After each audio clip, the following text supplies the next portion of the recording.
yaşamağa, tek seninle yaşamağa öyrəşmişəm.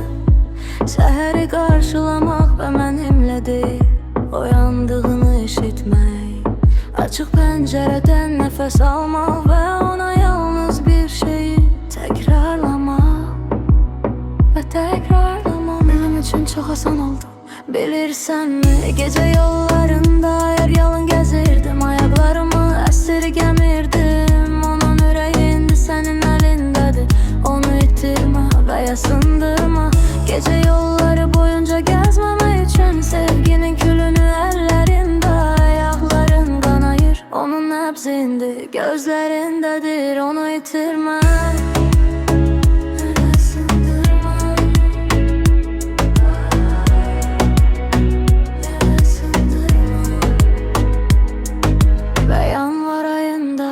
Boz yağış pəncərəsinə çırpınsın, qoy məndən başqa birini qucaqlasın, amma yenə də məni xatırlasın. Və təsadüfən adımı ucadan desin və hələ də xatırladığı üçün sussun. Və pəncərənin xaricində lənətə gəlmiş yağış küçə işıqlarını yandırır. Mənim incə oğlum, bu titrəmə üçün məni bağışla və göz yaşları içində sakitcə əlvida. Pıçıldasa da unutma, unutma, unutma, unutma. Bilirsənmi, gecə yolları boyunca ayaq yalın gəzirgən, ayaqlarımı əsirgəmirdim. Onun ürəyi indi sənin əlindədir, onu itirmə və yasındırma.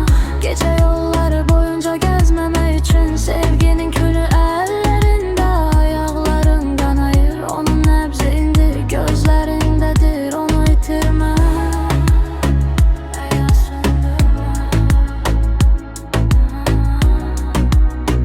və yasındırma.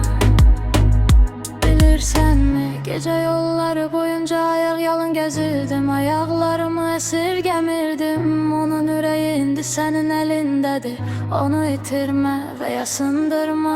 Gecə yolları boyunca gəzməmək üçün sevginin külünü əllərində, ayaqların qanayır, onun nəbzindi gözlərindədir, onu itirmə.